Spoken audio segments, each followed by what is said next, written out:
it's the tricky nature of when Tony wrote the book, he had in his head these characters at a certain age, but then of course when he comes to the practicality of then casting that for a play, you go, oh, okay, the young people having to carry a play that's 75 minutes is a challenge, but I think they've done a brilliant job, and Fraser, who's the director, has done an amazing job getting a performance out of them. I think that's true. No, the kids are actually quite near the age that they're depicted in the book. I think Sophia, the actress, is she's just turned 16 in the last couple of weeks, and Rory, who is George, is 15, about to turn 16, I think. And Noah is about my son's age, which is about 11. So isn't he? It might be just 12. Noah looks younger, I think. But I think he's 11. Rory's just 16. But it was interesting because reading the book, and I thought, wow, this is fabulous as a book, as a novel. And then how to transfer that to the stage was obviously the challenge. And full-heartedly, probably, I thought, yes, this will work, and went for a first draft.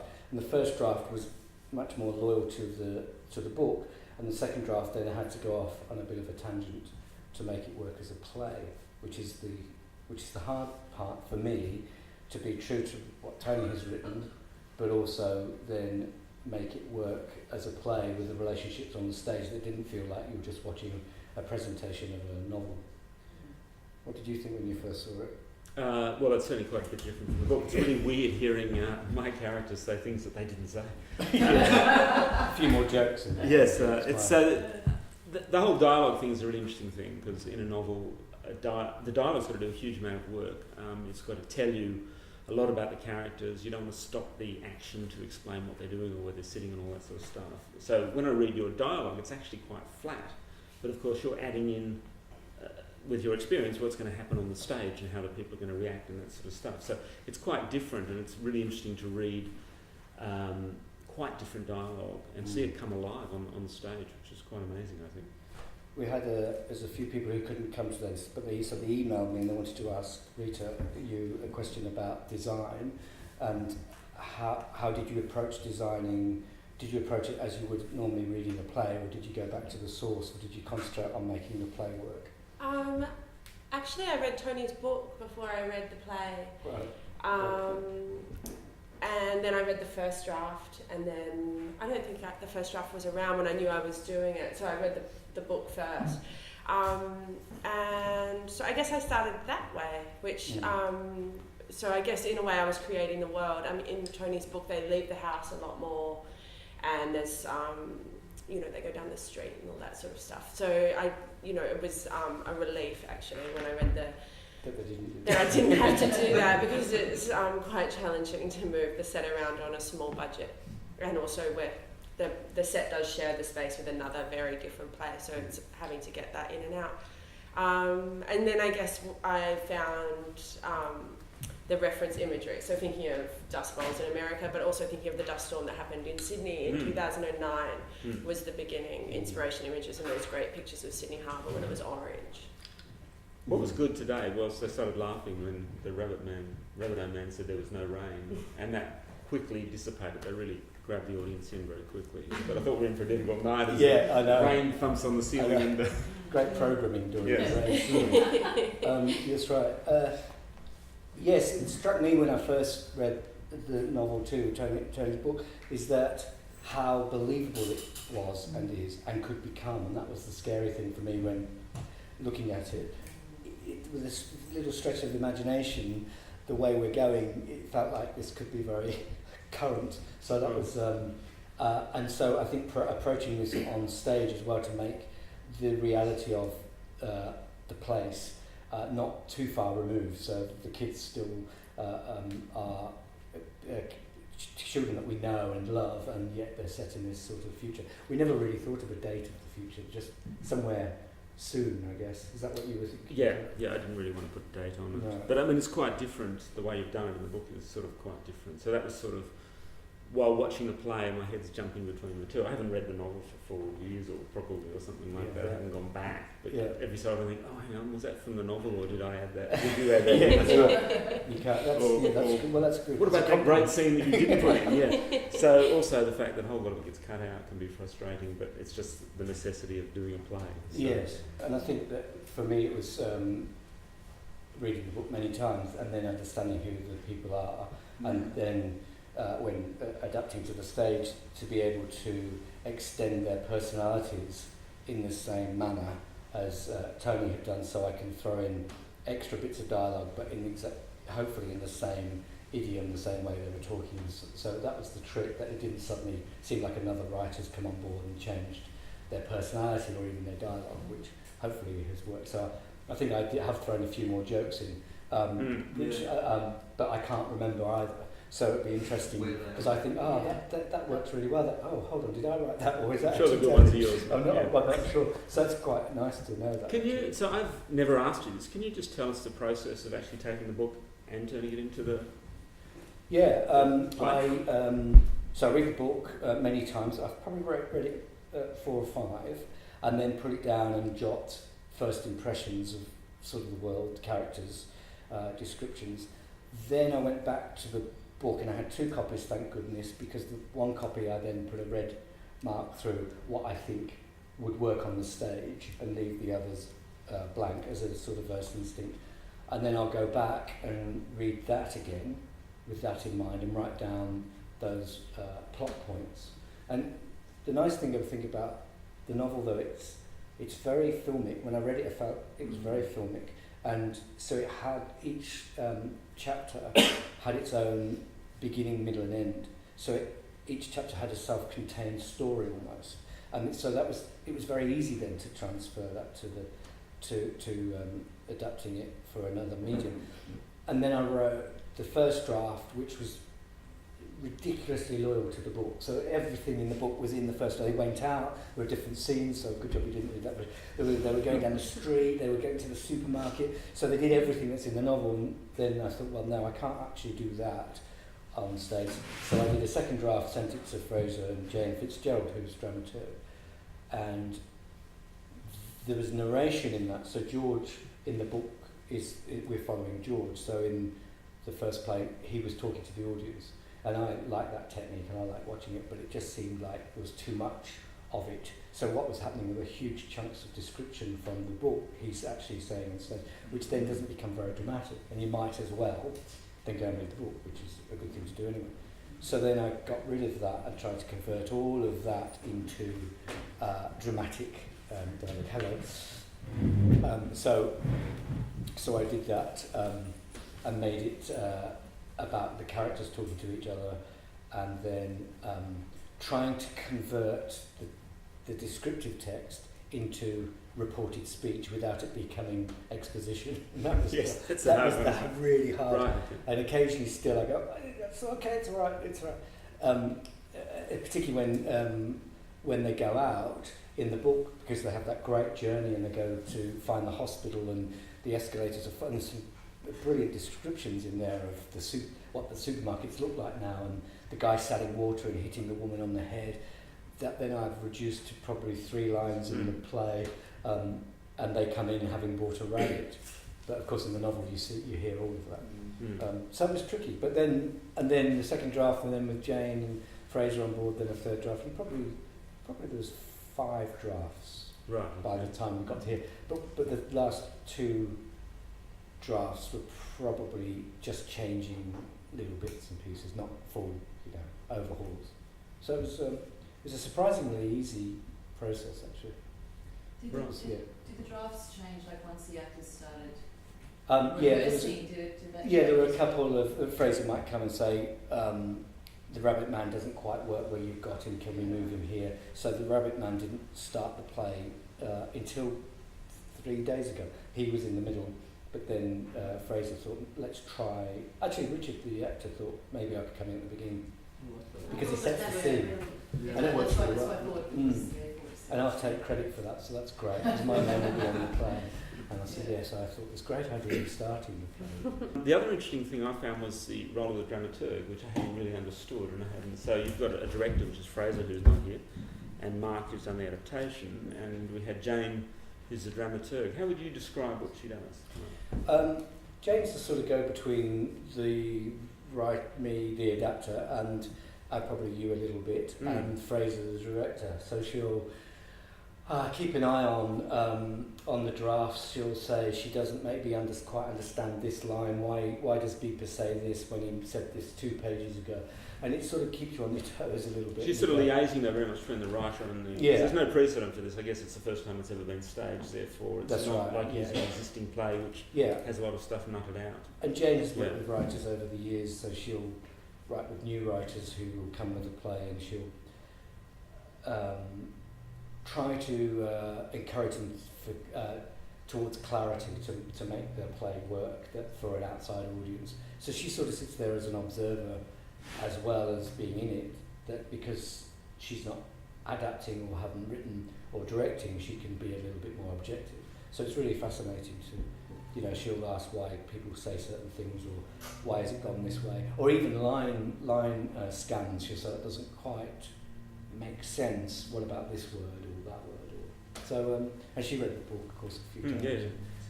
So she's been invaluable. I know it seems, why do you need a dramaturg? But I think, particularly on a new project, there's a crucial role. I wasn't asking why you needed it. I thought it was an interesting role, and that it sort of worked well to have this sort of person standing back and yeah, she's great. She's very good at her job too, which and we'll have a problem with something, and I'll say, actually, I quite like that. And she'll leave it for a few days, then come back. Still doesn't make sense. Oh, okay, I'll have a look at it, and then I'll change it. And Rita, for you, how does it change if you've got a concept of this piece when you're first looking at it? How much does that develop before you show all of the cast and the director? I think we had 6 draft models. Right. So quite a few, and just working out, there was quite a lot of things we needed. Originally, we needed a backyard. We needed a place for the kids to hide in the roof. We needed Mr. Carey's front door. Yeah. We needed a front door. We needed a door to another bedroom. So you have all these location issues, and then you have quite a small theatre space to play on with some pretty drastic sightline issues. And so then taking all of those requirements, then building the house, I suppose, which is what it ended up being around those. And in the end, the backyard got scrapped. Mr. Carey's front door ends up just being played to the audience. So there was some solutions. We kept, there was troubles trying to get the kids into the roof early on. We had to get an engineer in saying that I was allowed to put the small children into our unstable set, or that it was stable enough to put them up there. It did change. So it started off as more of a fairy tale house in the beginning, and then it became this sort of skeleton. But there were quite a lot of drafts. And do you take it from the elements in the play of looking at the selfish giant bit with the story, or do you just purely go on practically as well, or a bit about? I think it depends on the project. I think for this, the practicalities ended up really defining the space and trying to get all those different key elements in, like as soon as you have doors and things. But I think, we did look at metaphor as well, and the selfish giant, and the house ends up being this rusty skeleton in the end. Yeah, that works well. That sort of outside is encroaching, coming inside, and all those things with the dust coming inside. So that was sort of the metaphor. I mean, the selfish giant was definitely looked at. Yeah. It's interesting when you're writing from the novel, and you've got dust storm, that I would just type in, there's a dust storm into the script, and leave that takes me pages to worry about.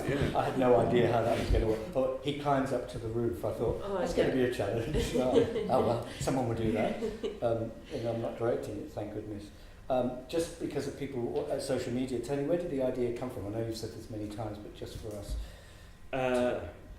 Well, I was looking to do a dramatic... The books I'd done before that for children tended to be comic, and for younger children. I wanted to do something aimed at a slightly older audience. And I had, by coincidence, been reading a lot about the American Dust Bowl.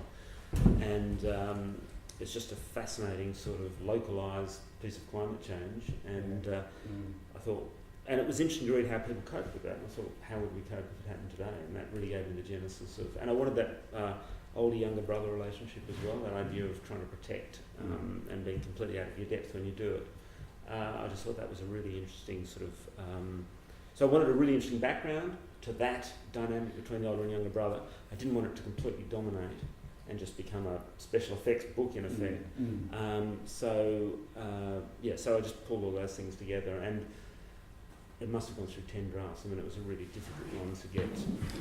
At the end, you hope it reads effortlessly, but it's never effortless. You sort of put it together and get it to that point. But anyway, so that's how it all came. And where did the characters, the boys, come from? And Emily, where? I honestly don't remember anymore. I could probably make up some really interesting story, but I'm not sure. I think, like all characters, to some extent, they're a composite of people you know, and maybe a few characteristics of my children and myself when I was young, you know. So everything was an amalgam, I guess, and as you go through drafts, they sort of start crystallising, and you have a character that you start understanding what that character would do in those circumstances. Then you keep throwing dust storms at them and things and see what they do. So. And they tend to go on their own journey, don't they? Sometimes characters tend to tell you where they're going rather. That's when you know it's working. But often it makes the book harder to write because they're going in that direction. Yeah, that's right. So I didn't want you to go there. Yeah, in fact, I wrote a very long, detailed synopsis, thousands and thousands of words of synopsis, and then I started writing it from that synopsis, and by about chapter 2, the book was going that way. The synopsis is gone. There's nothing you can do with the synopsis, all those words. No. Throw them out, yeah. Do you come back to it though? Well, no, because it's telling sort of a related but slightly different story, yeah. So. But it was tricky. I mean, it's a good point in a way of staying true to the novel, is that sort of thing on my shoulder as I was writing, because you always wanted to correct the language. And I had a few things like supermarkets or Woolworths, and I think they may be in the book because you've got that span of time. Yeah. Whereas on stage it feels like a shorter space of time, and so mentioning Woolworths seems to take us to this day and age. Whereas if we just mentioned supermarket or market, it felt like it was a longer distance away from what had happened. But in the novel, of course, you explain where. Yeah, it's in their memories, or they're talking about. I remember when, or where it came from. Yeah. You might get product placement if you mention it. Cool. Yeah, you could have got some money. Yeah. And Coles is just down. And we drink Coles water. Quite nice. The water is funny. They drink Milo, don't they? Isn't it Milo? And they drink. Yeah, it's cocoa, I think. Yeah. Actually, the Milo looked too good. The cocoa sunk to the bottom. But they enjoy it. It was hard for Fraser to say, remember, you're not enjoying drinking this water. Because it's so nice. Yeah. I go, yeah. You've got to remember it's like this horrible taste. But the biggest challenge for me was the samurai sword fight. Right, okay. Because, you know, we'd do doesn't want to look condensed cartoony. version. Yeah, we didn't want it to look cartoony, stylized, but also the impact of what you had in the book, with him slicing the man in his arm. Yeah. I loved that when he came back into the room after dispatching him, I thought that's one of the most powerful. Yeah, I thought the galvanising moment of play Dragging the sword and coming back in. was the sword and the blood, and her wiping the blood from him. Yeah. That was the galvanising moment where it. That was the first time for me that disbelief was suspended. Yeah. So completely. Yeah. So the whole play up until that point worked to that point. Yeah. Then it took off emotionally, deeply. Yeah. So it was that was the galvanising moment. Thinking about that, you know, as such a thing. Actually, for me, it was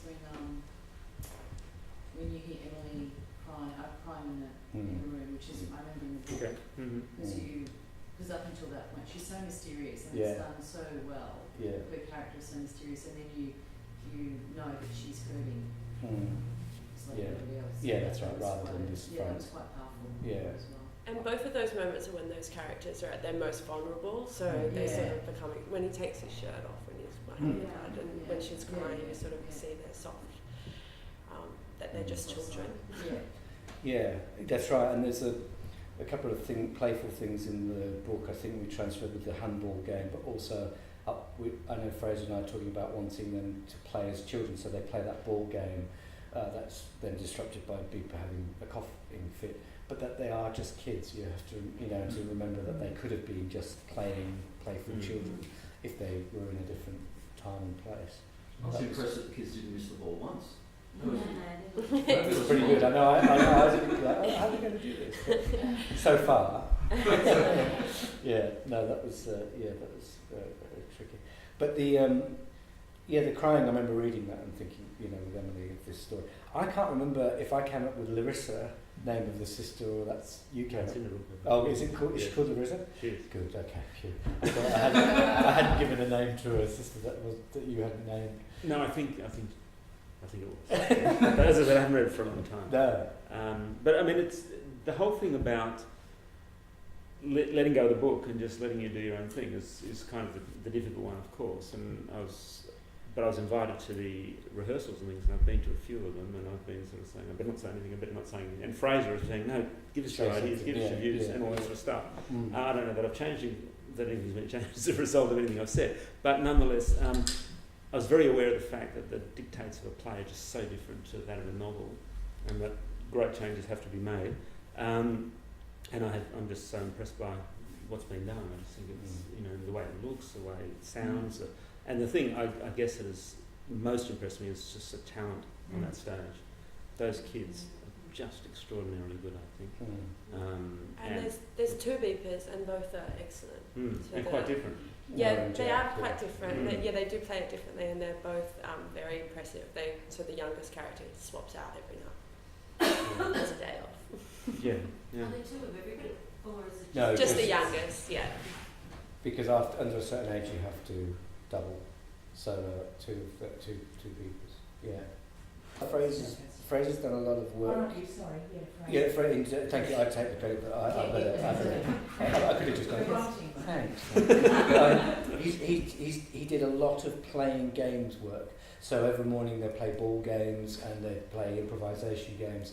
In fact, he spent a whole week just inventing trust exercises with the children, so they would trust and get to know each other. And it pays off, I think, because they do trust each other. And yesterday we had in the middle of the run was a blackout that wasn't supposed to happen because it's still teething, still previews, and they didn't miss a beat. They just waited, they carried on, they kept talking. So they're getting each other out of things that can go horribly wrong. And I know as an actor, as adult actors, sometimes you can get thrown much easier. So they're so focused as well. So it's great to see. Yeah, it's cast really well. And they're really good friends. Like you go backstage into the dressing room and they're all huddled and sharing secrets, and they get along really well. All four of them, because of there's the two beepers. Yeah. Did I detect? I mean, a little romance starting. No, I think not of the actors, the characters. Oh, in the costume. Sorry. Well, that's up to you. And it was funny because I'm not sure in the novel that is till the end they're sort of coming together. We've moved that forward a little bit. When she wipes the blood off him and there's that sort of look, someone else said, eventually they're going to get together. This was yesterday after the show.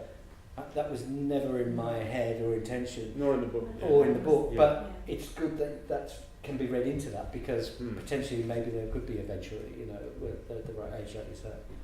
Yeah. And he holds a hand, but that's more of, I'll help you through it, the Dunkirk spirit thing. But there's a reassurance thing. It was that holding the hand there. Yeah. No, certainly it wasn't in the book. It was more forming a family out of necessity and trying to find a way to get through this horrible situation rather than. It was also like their first kind of connection too, wasn't it? But there was so little touching. Yeah, there was little. That's right. So it when means more. Those two twice they did it, that was so strong. Yeah, it means more when it is so little. But, And Emily's decided to be a mother and look after people because she, she feels like she failed her sister. Then I take that wifing as her being the mum and wanting to take care of the two of them. Yeah, that's right. They become a family, and then it all gets. She survives and comes up the street, and it's all happy. That's what happened. Yeah. Because Fraser first read it, and he went, "Oh man, what an ending!" He read the novel, and went, "Oh no!" But I loved it for that, because I remember thinking, "Is it Dad?" I really remember turning the page, thinking, "I hope you don't answer this question," and you didn't. Right. Okay. Yeah. Except for the sequel. Good. No, it wasn't set up for a sequel. Some people thought it was. Some people were just annoyed that it didn't end with clarity, but I didn't want that. It's much more, it stays with you if it's not resolved. Yeah. You don't want to do all the work for the reader. You want to leave things open and left enough hope, but it hopefully underlying the seriousness of the situation as well. But it's That's Emily. the interesting thing that in children's literature, some people actually think that's really bad for kids. Some of the kind of gatekeepers. Oh, really? Yeah. Not to have a conclusion. Not to have Not to have not clarity to in have the a conclusion. positive Right. conclusion. So that's one of those things that you've really got to, just those cliches that people have in their mind. Yeah. Should end in this sort of way, and Yeah. Right. Tony's leaving it open. Actually, it gives a lot of kids a certain amount of power that Yeah. they can come up with That's right, absolutely. their own answer. Well, Dickens did it, Great Expectations. I remember the ending was something like her shadow falls away from her. I thought, what the hell does that mean? It's one of my favourite books, but it's no conclusion. But no, I think, and also it does open it up for further. But if you did a sequel, you wouldn't presumably carry on from the end of that story, not necessarily. No, I don't think so. Mm. Right. Can I just ask, when you were writing your book, did you imagine it visually and think while you were writing it, this might be a good film, or? No, I never wrote it. How long did it take you from going away to complete the book? Look, it was done over about 3 years. It was a real troublesome one. I wasn't working on it the whole time. I did a series of drafts, and I'd put it down for a few months and pick it up, and there was problems with the publisher, and the publisher ended up going broke, and so I essentially had another year to work on it. So I kept sort of changing it, but I never set out to think I'll write something that will work as a film, because I don't think that's a very good starting point anyway. It was more that I would try and actually use the things you can only do with words, which is why I had these extravagant descriptions of these storms and things like that, which of course doesn't work on stage. But so no, I didn't. A lot of people said it was very filmic, or used other terms that they thought it would film well, but that wasn't really the objective. It was just to write a really good standalone, and it wasn't to do a sequel either. It was to do a really good standalone book. That's what I was aiming for. Yeah. It's good. Any more before we? We didn't get a director, did we? No, he's probably tied up trying to get the ending right. Right. Okay. But thanks for coming, and thanks for people watching down here too, and for all those questions too. Thank you. Thank you. Thank you. Thanks, guys. Thank you.